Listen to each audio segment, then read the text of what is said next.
All right, here we are at another episode of Flipping Houses for Rookies. Good morning, Peter. Mr. Bill. Imagine we've done that now 314 times, Peter. Yep. Yep. So welcome, everyone. We're on episode number 314. The name of today's podcast episode is System Secrets That Every Rookie Needs Before Making Offers on Creative Real Estate. So the description reads as follows. Human nature. How do we make decisions for business or just in everyday life?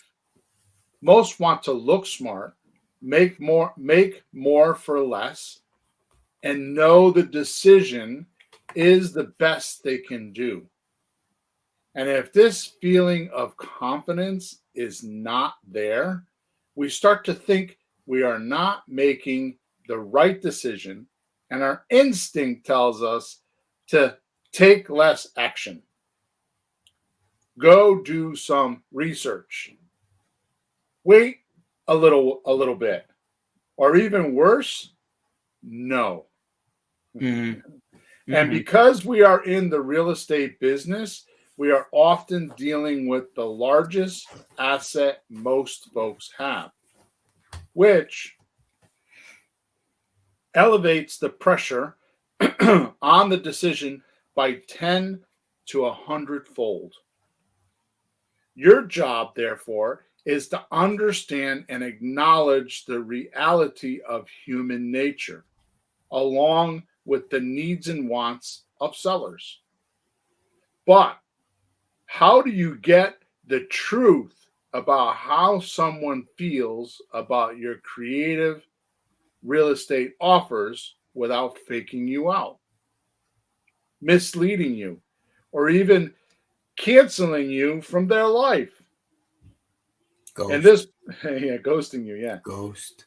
In this podcast, we're going to show you our system secrets on making offers so you can shortcut your income by knowing exactly what your seller wants, then giving it to them profitably.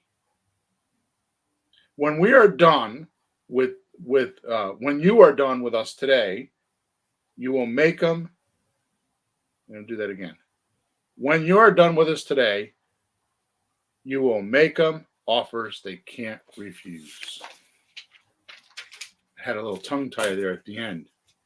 Well, you shouldn't write tongue twisters for yourself. Yeah, exactly.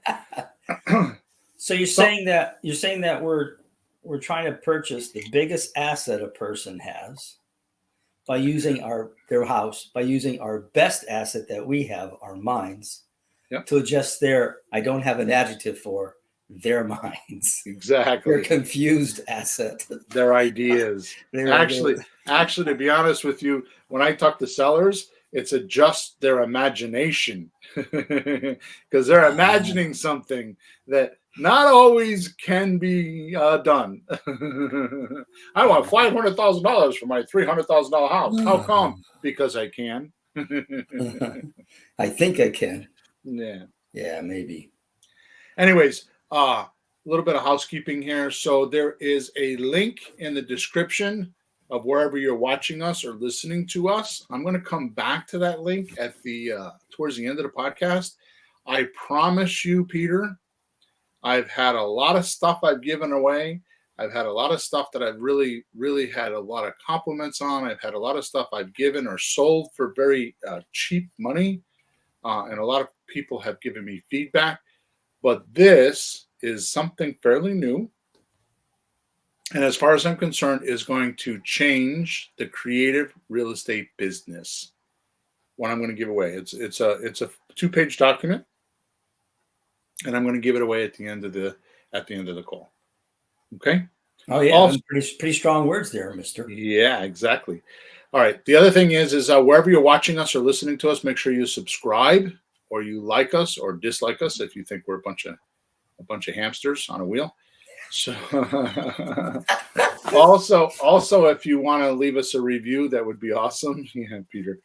And then final, if you have any questions about anything to do with real estate, this podcast, or my YouTube, I have a big YouTube channel too, so you can go get a lot of this on YouTube.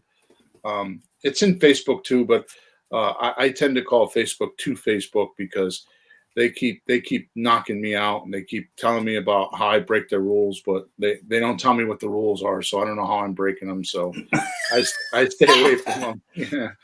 I've been yet again, my second time in a year, I've been kicked off a marketplace because I was trying to sell a house. So there you go. Hey, our friend Jim came up with a new word. I don't know if you heard this one for fake book. He calls it farce book. Farce book. Farce book. I didn't say it. Jim did. Yeah, there you go. Good morning, Johnny Cashflow. How are you? I just answered to one of your replies to one of the videos asking where you had been, and here you be. So glad you're joining us. Oh, by the way, we record these videos 9:30 a.m.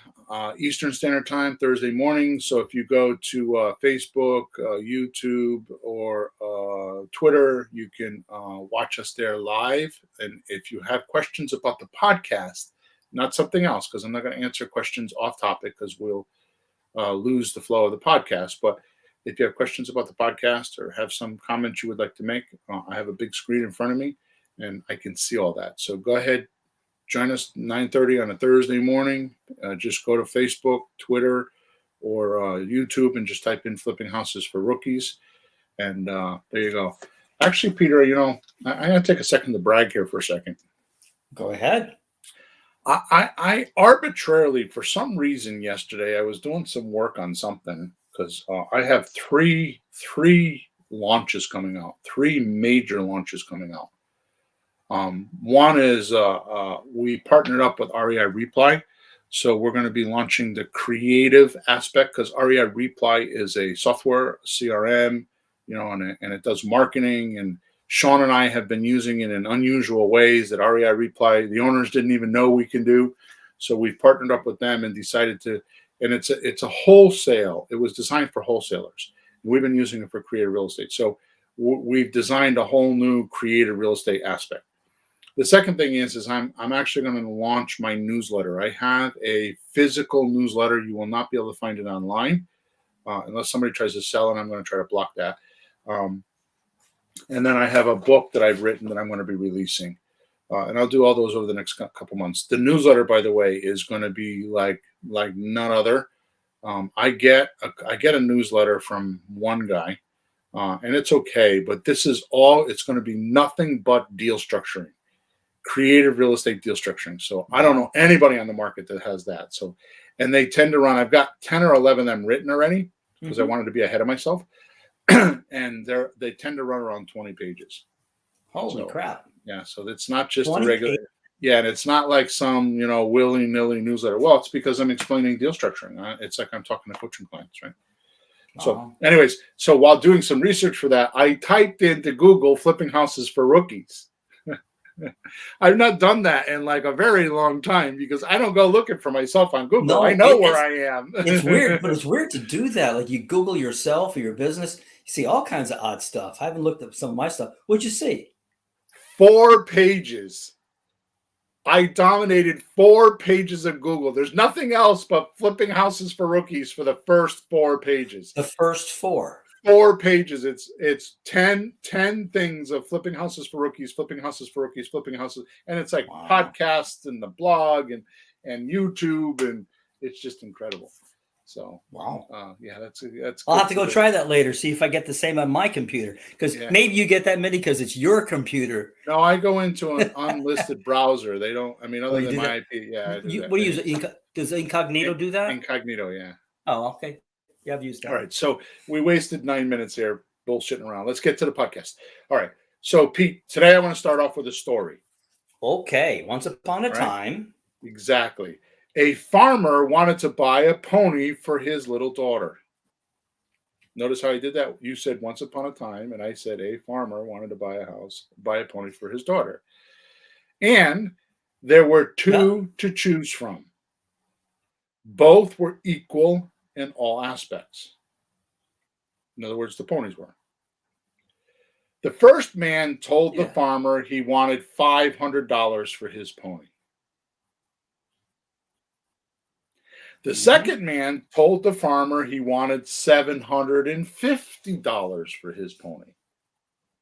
But the second man told the farmer he wanted the farmer's daughter to try out the pony for a week before the farmer had to make a purchase decision. I see him. He offered to bring the pony out to the farmer's home along with a week's worth of hay to feed the pony. He said he'd send out his own stableman during the week to show his daughter how to groom and care for the pony. He told the farmer the pony was kind and gentle, but his daughter should ride this pony each day and make certain that she got along with the pony, that they got along together. Finally, he said that at the end of the 7 days, he would drive over to the farmer's house, and either take back the pony and clean up the stall where the pony was staying, or ask to be paid his $750. Which pony do you suppose the farmer decided to purchase for his daughter?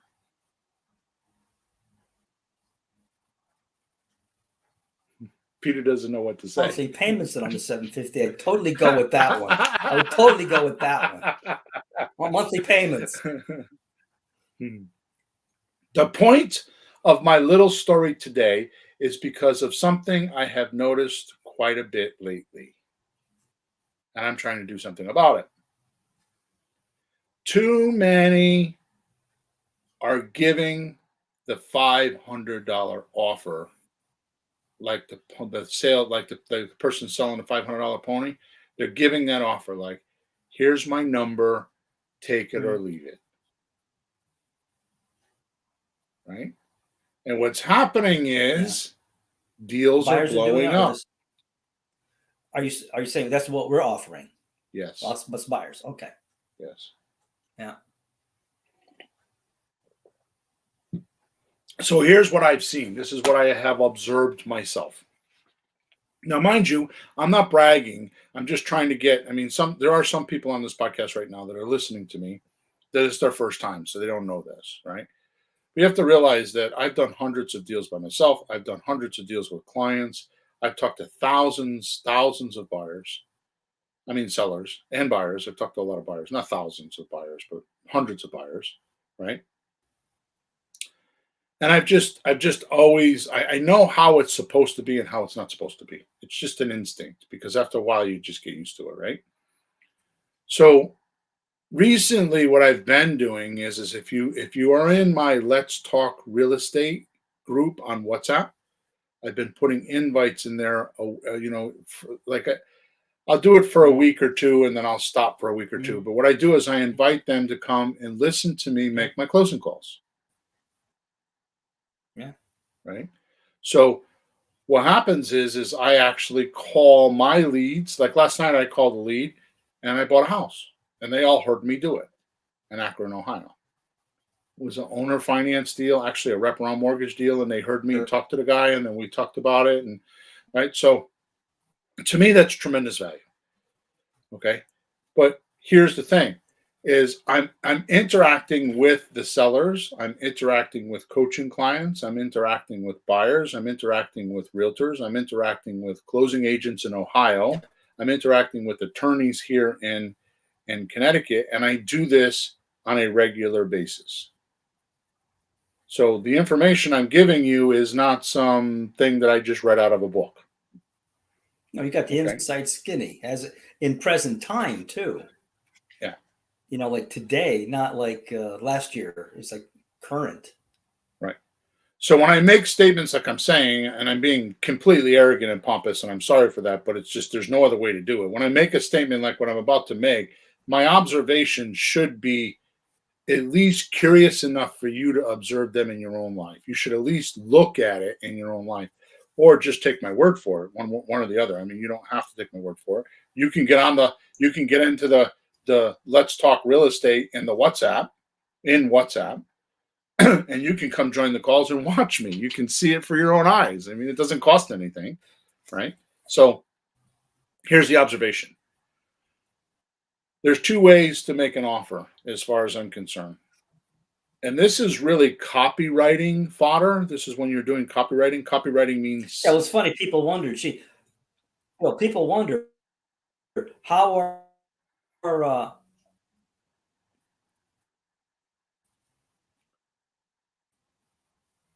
So you keep freezing. Are you there? There you go. You're back.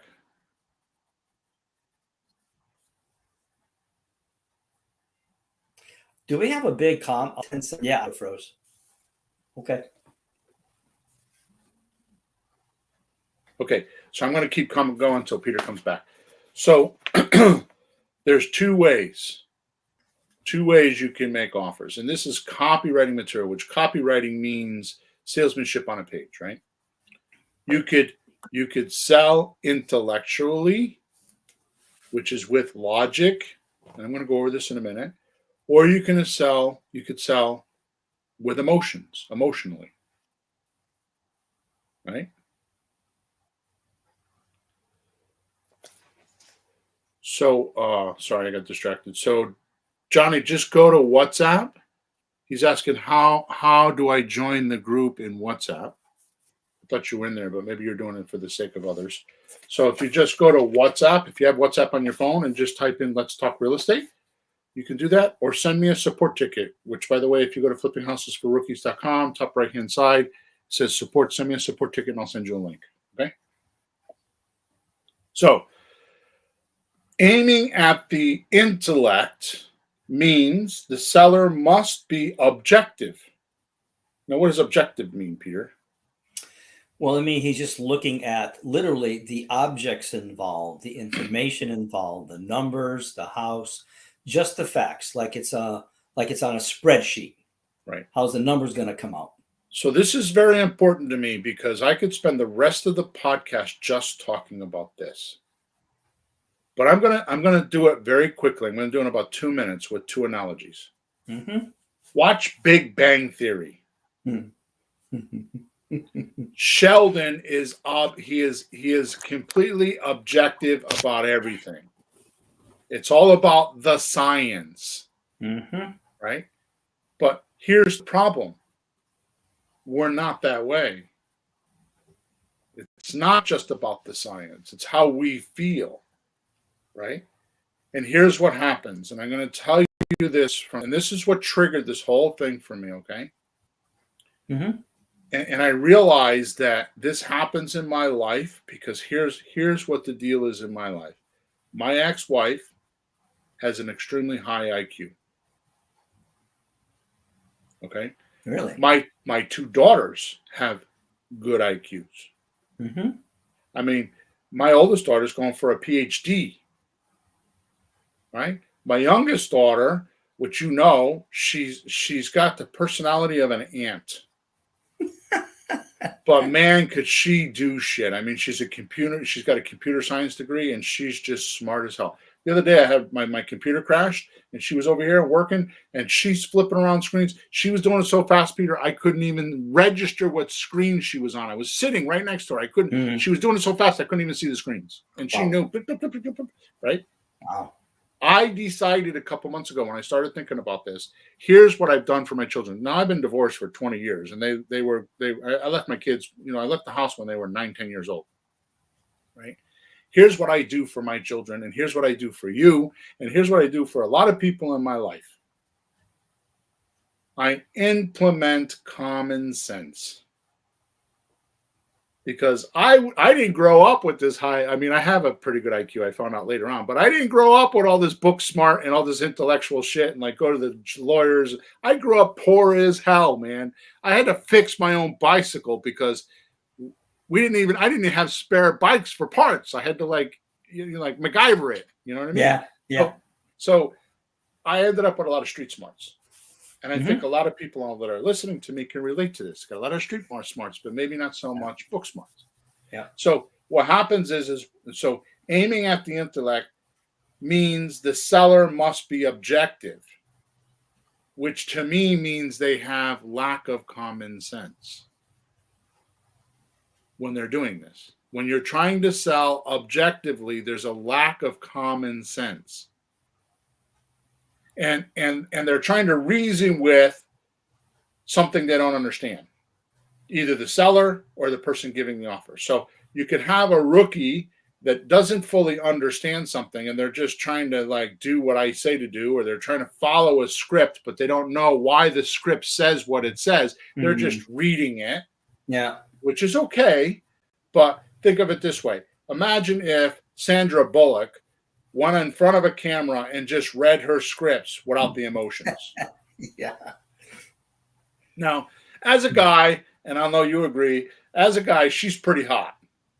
We could watch her just recite the alphabet, pretty much. Right? But it's nice if there's some acting too while you were But it there. won't sell tickets except for a bunch of perverts, okay? So what happens is we're giving these intellectual offers, like I'll give you 250,000. Well, if you don't want 250,000, what's the least you can do? Right? And it's all, and I know this because here's what happened. Something very, very cataclysmic happened to the real estate business. Mhm. It was called COVID. Yep. And the reason why it was cataclysmic is because for almost 2 years we couldn't go in people's houses. A year and a half we were not allowed in people's houses. So they started to say, so they didn't put them on the market. And the realtors think that there's a shortage of houses. Like all of a sudden, all the aliens, the 1.8 million people that came over to border this month all bought houses and there's none left for us. Mhm. You know what I mean? That's not Something what like that. happened. It's not what happened. What happened is people just didn't want disease in their house, so they didn't show houses. Then what happened was they decided to wait and wait and wait. And then what happened was a bunch of guys like you and I that just don't give up on we still need to buy houses, figured out how we could start texting them and calling them, even though the house wasn't for sale. And too many of us did that. So it became inflation. Inflation means too much money, not enough product. So that means there's one house, 20 buyers, price goes up. Yeah, it looked like a lot of demand. Right. So what's happening is it changed us. It changed me, I should say, because I would call somebody up and just intellectually give them an offer. I'll give you $250,000. Take it. That's the best I can do. Sure. And I haven't been buying houses because of it. Because here's what happened. We're not trying to figure out the situation. I'm just like the man with the $500 pony. I'm just offering the guy $500. You're asking the farmer to make a decision on something he's not familiar with. So the farmer says, I got a pony for $500. Well, he's not familiar with the pony. He's not sure how it will interact with his daughter. Yeah. Right? Where if I aim for the emotions first, I'm not telling you to knock out the intellect. I'm just saying, where if I aim for the emotions first, then back it up with logic or intellect, it would be more like a natural, instinctive state desire from the seller's circumstances. Mm-hmm. Makes sense. Mood, yeah. So it's from their seller's circumstances, mood, and relationship with us and others. See, here's what happens is we don't find out what the situation is. I did a call the other night. I think I was on my monthly meeting. I don't remember which one it was. And we were talking about this, and I think it was on the coaching call on Monday night. And one of the things that I brought up is that because I have a coaching client that just bought a house from a realtor, rehab house. Right. And I'm trying, and she knows it. She's got a partner that's a rehabber. So now that she's got him a project, we'll start doing some of the creative stuff, right? So the point is this. I explained to her that a realtor has a code of ethics that they go by, Mm-hmm. right? Which means there's certain things they can do and certain things they can't do. One of the things that they cannot do, which is very is it's a violation. It's the worst violation they have, Mm. and that's disclose the motivation of their client, whether it's their seller or their buyer, whoever they're representing. Right. For some reason, they think that if they disclose the motivation, that it's going to hurt the buyer or the seller and be taken advantage of. Well, it makes sense if the person had a problem, like I have to leave in 4 weeks, or just something where they have to do something. They think, well, I got an advantage now. He's running Right. out of time. I can offer him less or something like that, or the buyer. They have to move in. They're losing. I have a student of mine who's building a house, and they're late. She's losing her rental, and her son just came Yeah. back from overseas. Her daughter just came back from college. They're in a 1-bedroom apartment, Right. and the house isn't ready, and they're all crammed into this one place to live. So Right. people know that, circumstances like that. Well, you want this house, if she was buying one instead of building one, it could be like, you're in trouble now. You got to do what I say. Exactly. Yeah. So it makes sense, but it's not always like that, but it could be. So Right. they don't do it at all. So in our industry, the funny thing is that the first thing we want to know is the motivation. And it's not to take advantage of them, but it's just to say what I just said. It allows you to make an offer that would be a natural instinctive state derived from the seller's circumstances, mood, or relationship with us and others.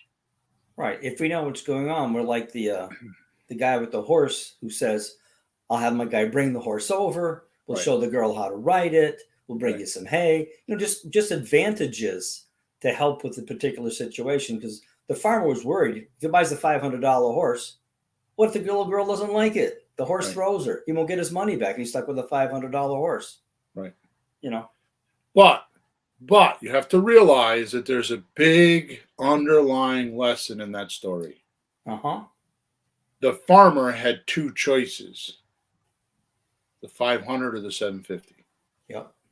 See, in real estate, for a very long time, it was either for sale by owner, do it on your own, or get a realtor. There was not two choices. I mean, there were two choices, but only so really, technically, it's a monopoly. Mm-hmm.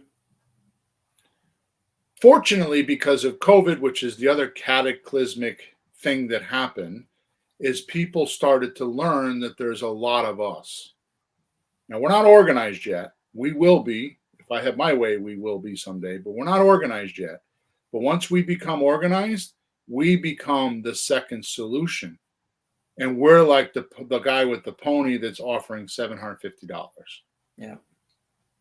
So since 1949, October of 1949, when the Realtors Association started till now, we'll call it 73 years, they've had a monopoly. Yeah. Okay. All right, back to the podcast. So, and emotions are distinct from reason and knowledge. They're two different things. Now, I want to make a note here. If you have sellers ghosting you, meaning they don't return your calls and they cancel you, Mm-hmm. not returning calls after they said yes to your offer,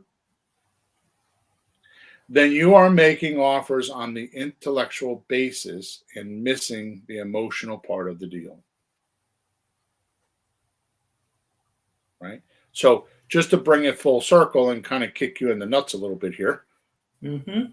This is the deal we had with Joe and his wife. It was too intellectual. It was intellectual. It was too much about the numbers. We didn't know what the wife's motivation was, and we didn't know that she was the one making the decisions. Mm-hmm.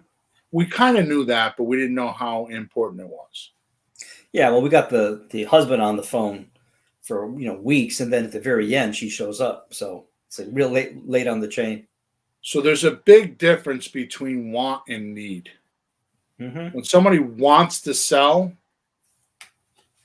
then you're it's kind of like this. I made a comment about this to somebody the other day. I think somebody at the cigar shop or wherever I was. It's like when you look at a relationship, right?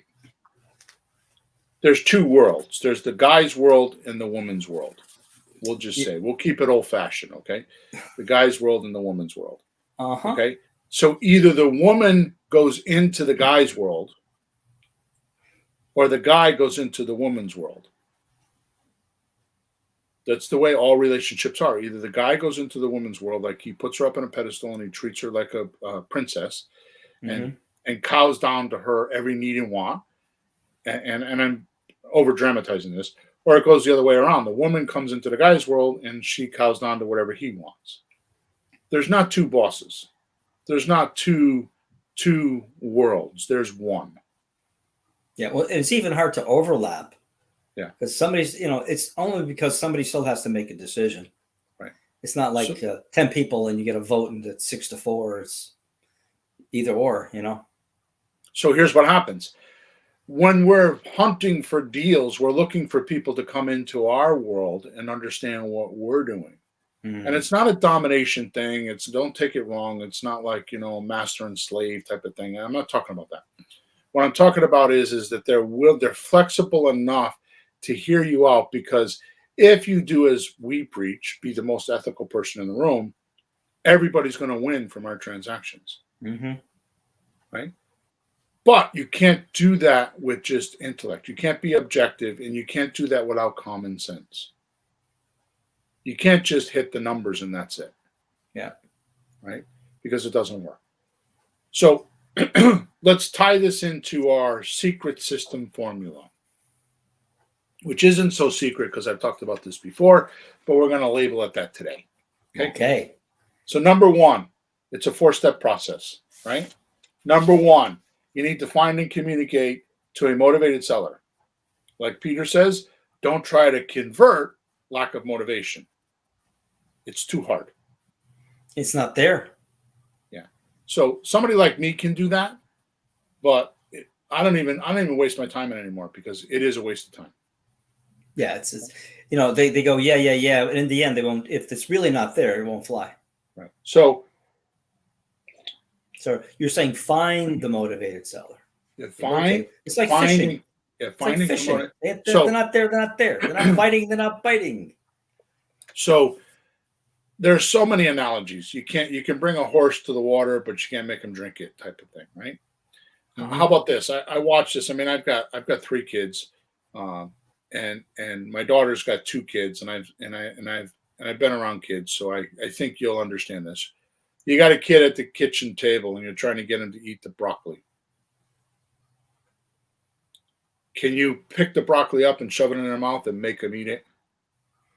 Not nowadays. Well, you could, but the ramifications wouldn't be favorable, okay? No, socially, family, legally, police, no. Okay. Then it won't last long. And they'll spit it out. Yeah. So, and it's funny how kids are. I just heard a story the other day. I'm not going to bring up names, but somebody told me that the grandfather died and the granddaughter doesn't want to participate in the funeral because when she graduated, he didn't come to her graduation. I'm talking 15, 20 years ago. Are they Italian? No. Because, we're pretty good at that vendetta. Like, wait a minute, how many years ago? Yeah. Oh, boy. All right. So the point is you're better off. My wife's ex-husband taught me this. He was a professional wrestler or whatever he was. I don't know if he was pro or not, but he said that in wrestling, you have to use the motion that's given to you. So if the other wrestler's coming at you, you don't try to stop him. You use his motion that he's coming at you, and you step aside and you flip him over. So you use his motion to be able to get him to the mat. Yep. This is what you're trying to do. This is the way you're going to be successful, is you're going to use the seller's motion and emotion, right? Yeah. And that's the way you're going to do it, is with their emotion. That's a good analogy. It really is. Yeah. So number 2 in the formula is tell the seller what you do. In our particular case, it's make payments until we pay you off or get a discount. Which one do you want? And if you're not, then you whack them. Now, I know I'm pretty far behind in this podcast, but what's the difference between a prospect and a suspect? So a prospect says yes to more of your ideas than no. Mm. A suspect says no to more of your ideas than yes. Now, notice I say your ideas because they aren't a prospect or a suspect to sell a house. They're all prospects. If they have a house for sale, they're a prospect to sell a house. Right. The question is, what method will they use? Right? Right. And So if it's when not ours, it's not going to happen. then we call them a suspect to our method. They're not a suspect in general. They're just a suspect to tell them what you do. Make payments until paid off or get a discount so you can pay all cash. Yeah. So either they're a prospect for that or they suspect for that. Mm-hmm. So your job in the beginning when you're combing through your leads and you're talking to people is to immediately in the first 3 to 5 minutes figure that out. Right? Sure. And the way we do it is we use the 4 questions, which I'm going to go over pretty soon, but it's price, payment, duration, and deposit if they talk about it, right? So Yeah. you ask them what their price is, and it's very simply done. Like, okay, so I could pay that price if you let me make monthly payments. Would you consider that? Mm-hmm. And if they say no way, you ask them why. And if they still no, then you ask them for a discount. If they say no to a discount, then you just get off the phone with them. Yeah. It's done immediately. There's no secret to it. Yeah. The third step of the formula is ask them what is needed and wanted for them to sell the house, which is my famous question, what would have to happen for me to buy your house today? Mm. And then the fourth part of it is give them what they need, give them what they need and want. So just to go over the 4 steps again, find and communicate to a motivated seller. Don't try to convert lack of motivation. It's too hard. Number 2 is tell the seller what you do. A, make payments until paid off. B, or get a discount for all cash. Mm-hmm. Number 3 is ask them what is needed and wanted for them to sell the house. And number 4, just give it to them. Give them what they want. But I need to address giving them what they want first because you can already hear the chatter from our listeners. What do you mean give them what they want? What happens if they want $200,000 for a $150,000 house? Right? How many times have we heard that, Peter? 300, 400, 500, 800. Yeah. This is why I used my 7 core strategies. One of those strategies will fit what the seller wants, guaranteed. Mm-hmm. Right now, if you don't know what those 7 core strategies are, just go to flippinghousesforrookies.com. On the very bottom of the page, there's a creative real estate 101 course. You can go in there, and there's all the videos on how to do the strategies, use the strategies, how to do loan to value, all the math, all the logic is there. I don't teach the emotion. I just teach the logic of how to do it. Mm-hmm. Right? Hey, Bill, when you have the 4 steps, is the 3rd step where we're finding their emotional motivation? Is that when that happens? Yes. I'm going to go over that in a few minutes. Yeah, good. But that's the secret formula. So the main thing to know is this. Mm-hmm. In creative real estate, not in all real estate, in creative real estate, the only 2 ways to make money is with the equity, where you buy low and sell high, Mm-hmm. or the cash flow. Yeah. Now, in real estate total, there's actually 4 ways to make money with real estate. Yeah. And they are appreciation, depreciation, equity, and cash flow. Mm-hmm. But we can't count on the other 2. We can't count on the first 2. So I can't use my calculator because my crystal ball doesn't work well enough for me to do that. Yeah. I don't know about appreciation or depreciation. I could do that after the fact, but I can't do that when I'm doing deal structure. Mm-hmm. So the 2 that we keep track of is equity, buy low, sell high, or cash flow. Which, if you think about it, well, what are we telling the seller we can do? When we find a motivated seller, we tell them we can do what? Make payments till paid off. Yeah. Or get a discount. Right. So those are equity and cash flow. Right. And that's where the motivation comes in, because if they don't have any, they don't they're not going to like either of those deals. Oh, no. Don't be No? confused. Don't be confused. They have motivation. Every seller is motivated. Every seller is motivated. Mm-hmm. Like for the cash guy, he might be motivated to get his full asking price. Yeah. He may not be motivated to sell the house quickly. Right. I'm talking about the kind of motivation we're looking for where we could help them with whatever's going on. Right. As long as it isn't a big, fat number that doesn't do us any good. Right. So the big thing that they need to be motivated on is you helping them. Yeah. Right. And if they're willing to be flexible and they're willing to make more money out of the transaction, save thousands of dollars from closing costs and make more money because we'll overpay if they give us terms. Like, for example, the deal I did last night on the live closing calls, the house is on Zillow for $190,000. He's asking $230,000. As soon as I get off this call, I'm going to write a contract for $210,000. Okay. But I have no money down, and it's $1,096 a month, and I think I can easily get $1,700 a month. Yeah. So I got 10 years term. Good. Right. So if their numbers are too high, like I was just talking about, no equity for you.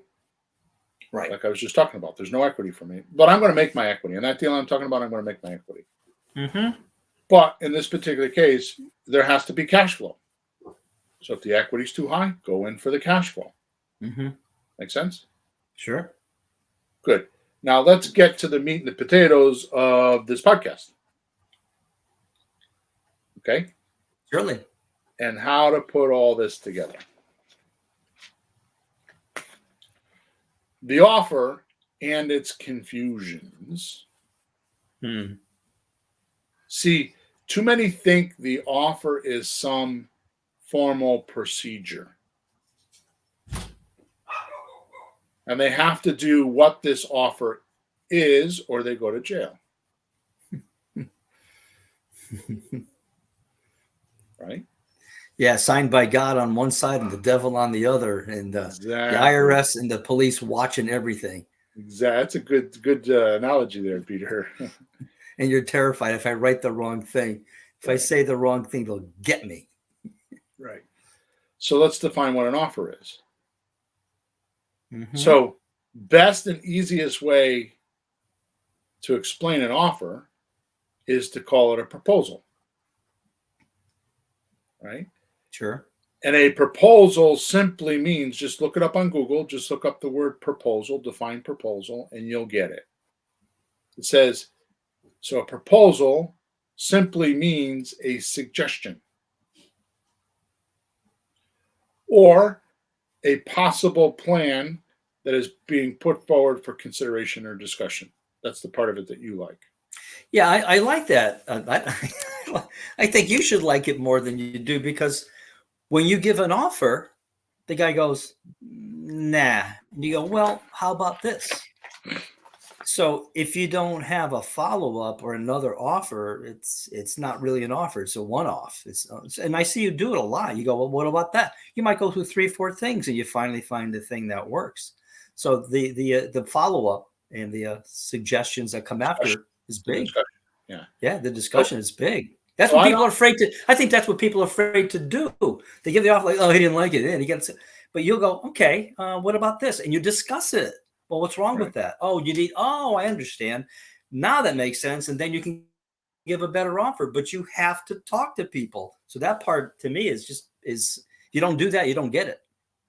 Bottom line, Peter. And again, this is a whole podcast. Actually, this could be 3 podcasts if I wanted it to. But if you really study the human mind, at some point you're going to realize the way the human mind works is with mental image pictures. Yep. Now, we talked about analytical mind and we talked about subconscious mind. Mm-hmm. The difference between the analytical mind and the subconscious mind is how much energy the pictures are wrapped in. Analytical, there's no energy. There's no misemotion there. There's no something went wrong to it. It's very A to B, not A to B. It's one plus one equals two. Mm-hmm. Where the emotional side of your mind, which is the subconscious mind, there was something that went wrong with the analytical mind, and the analytical mind has to be right all the time, so it parked it in the subconscious mind. Mm-hmm. Either way, both those minds have mental image pictures.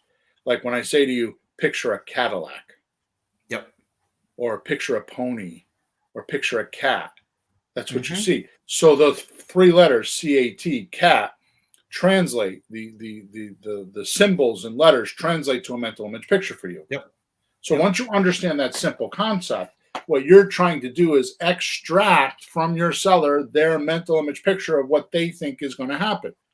Now, the confusion part is that people don't realize, and I just went pretty profound here. I hope we're okay. But what people don't realize is that when you're talking to a seller, they don't always have a clear picture of what they want. They have an emotion on what they want, not a picture. Well, I want to make $30,000 to pay off my daughter's college fund, Mm-hmm. or my wife wants to move and put the kids in a new school. Yeah. See, those are emotions. Those are not mental image pictures. They're just emotions. They feel that way. They haven't thought about how it's going to happen. So your job is to help them walk through that plan. So when I say, what's your proposal? It's a plan or something that you can help them with. You're helping them formulate a plan of how they can get this emotion satisfied. Right? I mean, think of it this way. I'm going through this right now. I'm literally going through this right now. For whatever reason, for about 5 or 6 days, I've had a craving for pizza. Every morning I wake up and think, today I'm going to get pizza. Okay. Yesterday was the day. Last night I decided I'm going to get the pizza. I called the pizza joint that I normally go to, and they're on vacation. My wife's like, there's a lot of pizza joints. I'm like, no. I wanted that pizza. Yeah. But here's the point. Out of all the things that I could think about, and believe me, I can give you a lot of things that I think about and should be thinking about. And shouldn't be. Yeah. Okay. Like I just said, I got 3 launches coming up, the podcast, I got deals I'm doing, I got coaching I got to do, it's like all this stuff that I have to have my attention on. And you want pizza. And I wake up in the morning, and then when I'm thinking in the shower, I'm thinking about pizza. Gee, you can have some pizza. Right? Well, you have to have something fun to do as well, Bill. Why is that? Because the emotion of me eating that pizza, right, is what I'm trying to satiate, what I'm trying to fulfill. Yeah. Okay. Ever want to have a piece of chocolate cake? Stop. Right? Yeah. Stop. All right. So you're simply giving suggestions. So the point that I want to make here is an offer is a suggestion. Mm-hmm. Okay. And if you do this by hitting the seller's emotions, by asking them what they need and want, you'll get their natural instinctive state of mind. Yeah. So let's just do this real quick, because I'm like behind on time here, but let's do this real quick.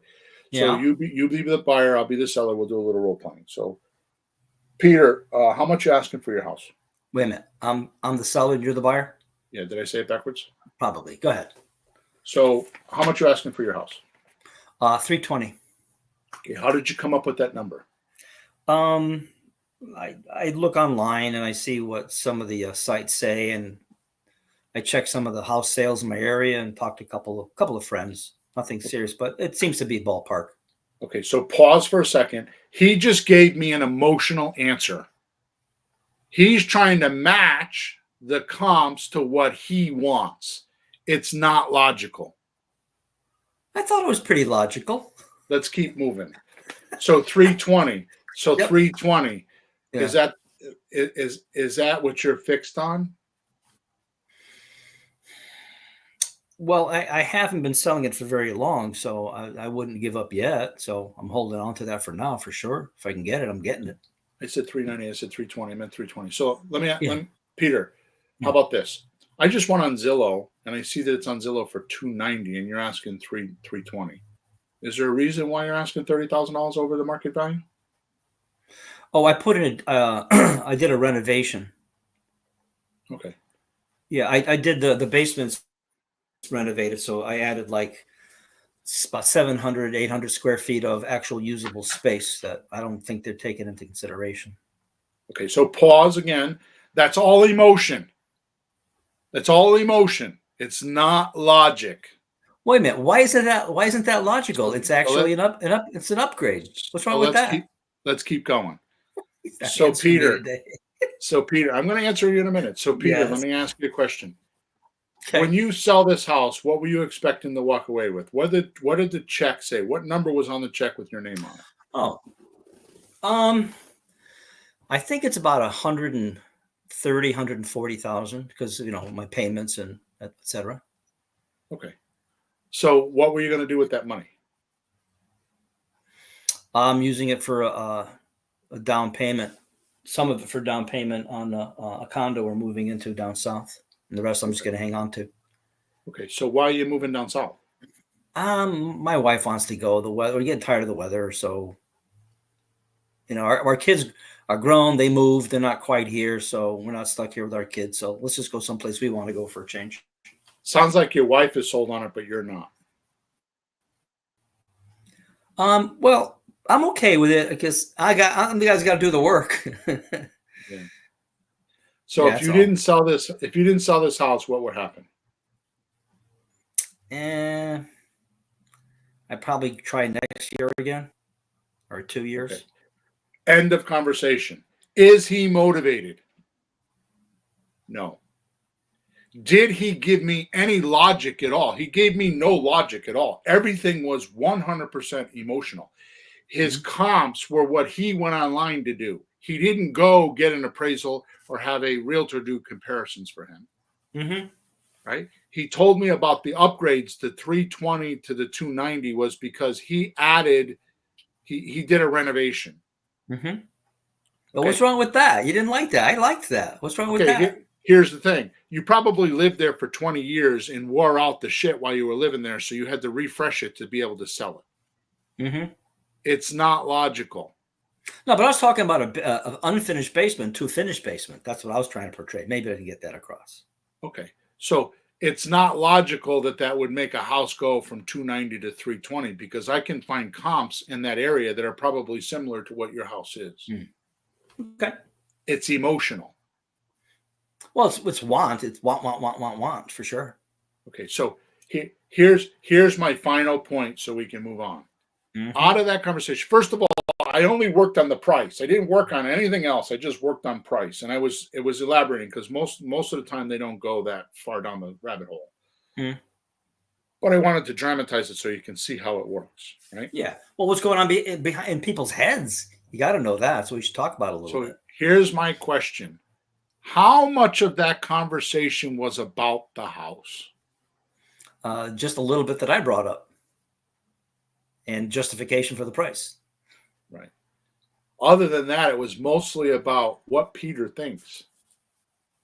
What mental image pictures, to the point where I said to him, how much did you envision walking away with? What did the check say? So, by the way, he said about 120, 130,000. So that means he owes 200,000, by the way, or somewhere around there. That's right. So when I get to payments, I'm going to bring that up because I'm going to say to him, how much are your payments? Oh, so you probably owe around 200,000. Is that correct? Mm-hmm. Right? That's right. This is not magic. It probably sounds confusing. It's just being a curious human being. And asking questions. Now, I have a question on that one. Would you, because the guy said he could wait a year or two and then move, would that walk you into buying it like rent to own or lease option and say, look, I'll lease it from you and then you can move now and then I'll sell it in a couple of years. You get all your money then, and maybe he can swing the deposit some other way. Yeah, the question that, and because I'm kind of short on time here, but the question that I should have asked, that I would ask when I get down to the payments, like I would ask, do you need the money from this house to go to the other house? Exactly. So do you need the 120 grand to buy the condo, or do you just need to make sure this house is secure so you can move on? Right, because he seems to be willing to wait a couple of years to sell it, right, if he has the money to move. Yep. All right, so let's move on. So sometimes that information can help you formulate your deal. Yes. So if you look at the offer in the light of suggestions and ideas or a plan and see what indicates to the highest of the seller's emotions, you do the next most important thing. So I'm check. We call this in sales taking your temperature. Like, when do your indicators come in? Like, when do you get excited, and when do you start engaging more in the conversation? Those are good indicators, right? We call them telltales. We did a whole podcast on it, like way back at like podcast 100, right? So once we do this, once we realize that the offer is in the light of suggesting ideas or a plan, and see what indicates the highest emotional level of the seller, we move on to building trust, which is the easiest thing in the world to do if you know this. Just make sure your words match your actions at least 3 to 5 times, and you will be surprised at how well it works. So there are simple things like, I'll call you back at 2. I'll send you a document tomorrow. I'll let me go check the taxes and I'll call you back. You set up things 3 to 5 times so you can prove to the customer instinctively, subconsciously, that you do what you say you're going to do. You do that. Yep. You make sure that you tell them, I'm going to do this, and then you do it. Okay. So now let's go back to the beginning about what we want to give them. Let's go back to what they need and want, and what you're going to give them. Okay. Deal structuring is the easiest thing in the world if you get this one concept. And this is where most people miss it. They think deal structuring is difficult, and they think that my questions are something they have to learn, and then it's going to take them forever because I'm smarter than they are, or something like that, which is not true at all. It's just practice. Okay. Here it is. Now listen to me. This is the simplest I could make it, Peter. This is deal structuring at the core. This is the pinnacle. This is the epicenter. This is so many words I can use here. 101. This is the basic principle of deal structuring. Ready? You ready? Yeah. Pay less than what you sell for. Wait a minute now. That's awful complicated. And you always make money. Pay less than what you pay for it. I mean, well, you know, when you buy something small, like, you know, I've bought guitars, sold guitars. I even bought a car or two and sold a car or two, right? It's like one thing, and it's not a big deal. It's like the numbers are really easy. Houses, the numbers are so big. There's loans involved. There's interest and mortgages and taxes. There's a lot of things involved. It makes it, but it's still the same thing, huh? You pay less than what you can sell for. And you always make money. Yeah. And here's the law. This is the Billism. Yeah. You can't go broke making profits. Okay. All you right. Pay less than what you can sell for, and you can't go broke making profits. Here's the concept. Price, payment amount, duration, and deposit if they ask. If you know those 4, and you pay less than what you sell for on all 4 of those categories, you're making profits and you can't go broke. Yeah.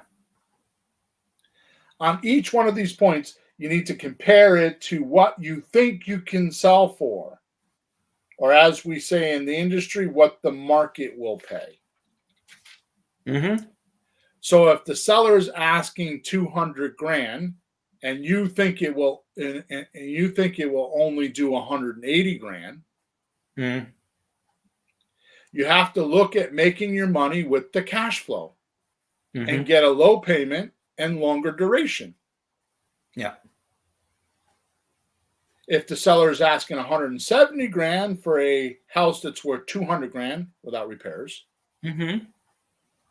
but the payments are $1,600 a month, and you can only make $100 a month in payments, you need to make sure the money's in the equity. This is where the magic formula of money now, money monthly, money later comes from. Yeah. And I noticed that when you talk to people, if one of if they ask for both, you got to get at least one. If they ask more of one, you get more of the other. They want higher price, you get more cash flow. They'll give you more cash flow. You'll take a higher, you'll pay a higher, but you play those two factors. Right. It's like negotiating with your friend. Like, I want to go to this restaurant. Yeah, but I want to go to that movie then. Something. You got to get something back.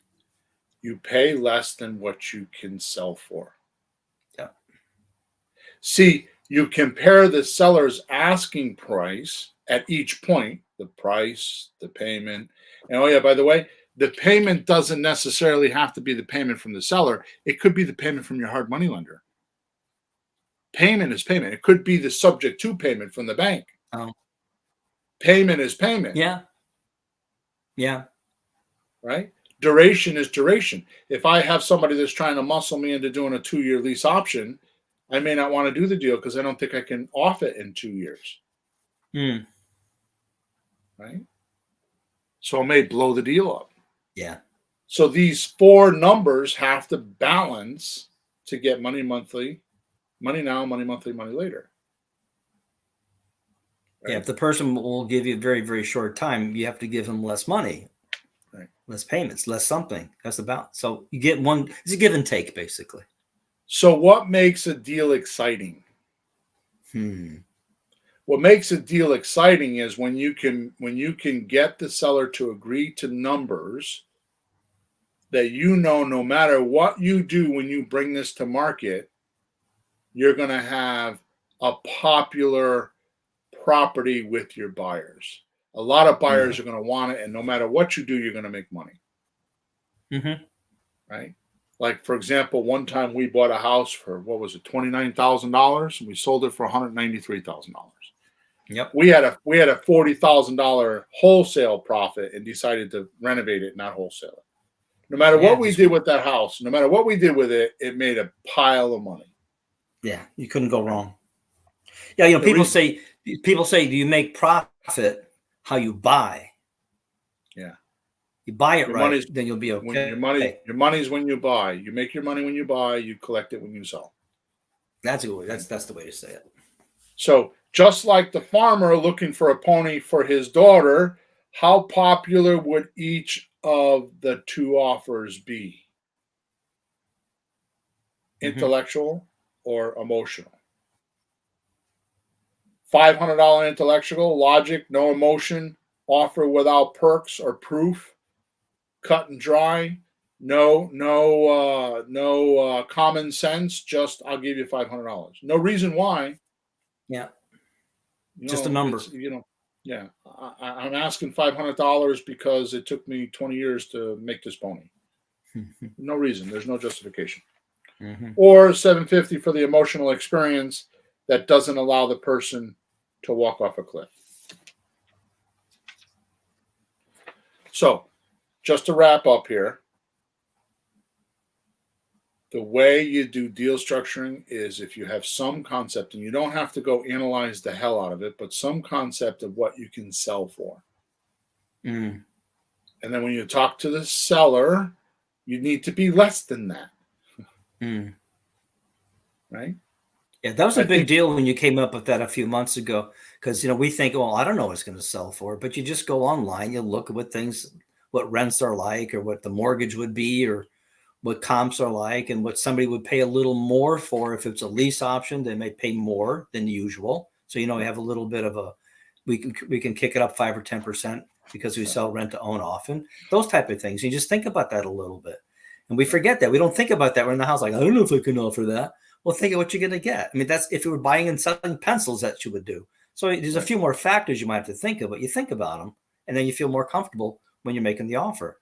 Exactly. Because you do that without even thinking. We don't do that without thinking. So we're more nervous about it. But you just take a few minutes and you start getting used to it, especially after you do a few deals and you see how it works out. Well, if I have a rough seller that I'm trying to convert, I will say to them, would you pay $230,000 for this $190,000 house? Would you do that? Yeah. And I get them to get the viewpoint of the buyer. That's a great question. So here's the thing. We're going to do price, we're going to do payment, we're going to do duration, and we're going to do deposit. When you ask the price, how much Mm-hmm. you asking for the property, the emotion comes with why. Why do you feel that way? Why do you think that Mm. way? Why are you motivated to do it that way? Why are you able to do whatever? These are all emotional concepts, and they're trying to justify the number. Yeah. So the price, the payment, the duration, and the deposit or down payment is the logic or the intellect. The reason they're doing it, the reason why they're doing it is the emotion. Mm-hmm. So just like I did the role playing with Peter, I dramatized a little bit, but when I did that, when dramatized, it means I embellished it, right? So the reason why it works is because you want to get those four things, and then you need to dig in and ask why. What's the emotion behind it? Why do you feel that way? What's making you Mm. make that decision? What mental image picture are you looking at that you're telling me this is what you're trying to say, right? Right. But I see when you get that, and I try to do this, but I see when you get that, you go, oh, I can help you do that if we structure the deal this way and I do this, this, this. And a lot Right. of times they say, you can do that? Yeah, we can do this, this, this, and then you'll achieve what you're trying to accomplish. That's why you're asking the questions. So Right. you can somehow work the deal out so it helps them with that. So my last statement is all sellers are liars. They don't mean to be, but they're just quizzing you like children do. They're quizzing you. And they're trying to protect themselves. Like when you say how much do you owe, they're trying to protect themselves. They feel like if you knew that you're gonna give them less money. Like my guy last night was asking 230, he only owed 97.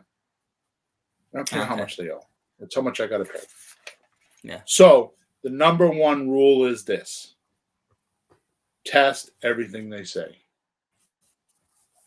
Test everything they say. And the way you do that is by Mm. asking why. Ask why. The test is ask why. Test everything they say. Quiz it. Yeah. Why did you come up with that price? Why are you making that payment?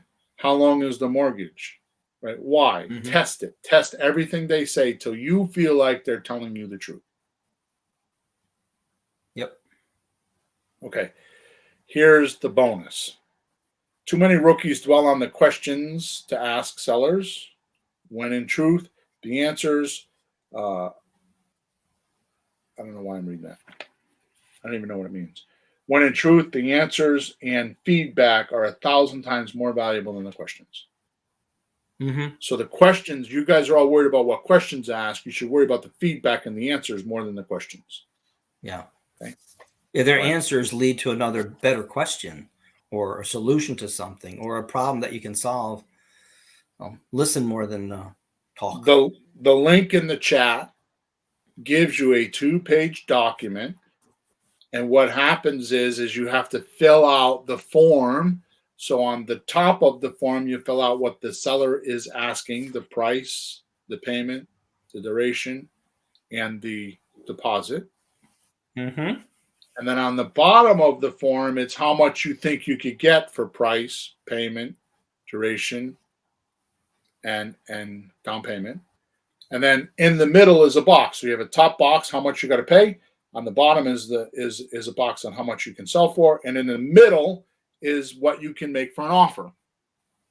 Mm-hmm. And it two-dimensionally, in other words, with paper and pencil, you can work out your offers Yeah. before you talk to a seller. You can write down all the information on the top of the form, and then just use this form to actually mechanically figure out your offers. So if you go into the description, there's a link there, and you could go grab that document for free. Okay. No, it's really So good. You sent me one last night. Just did this. It was really good. It's a real game changer. yeah, I mean, it's you going to feel change confused the in your head, what you should or shouldn't do. That helps you solve all that. right. It takes away all the guessing on how to do creative real estate Yep. offers. Okay, good. Yep. So we're 9 minutes past the hour. I can't seem to get them under the hour, but I try really hard. But anyways, it doesn't matter because people listen to us. So here we go. Don't forget to subscribe to us wherever you're watching us or listening to us. Make sure you like us if you're on Facebook or if you're on YouTube. Also, if you have any questions, you can send a support ticket to flippinghouses for rookies.com. And on the top right hand side is a support ticket, and give us a review. That's how we get our report card, is what you think of us, good, bad, or indifferent. Okay. So with that said, thank you for being with us. Thanks for all the support you guys give us, all the feedback, all the things that you guys tell us is awesome. So Cashflow Johnny says, thanks, fellas. It's been a blast. We're over now. Have a good week.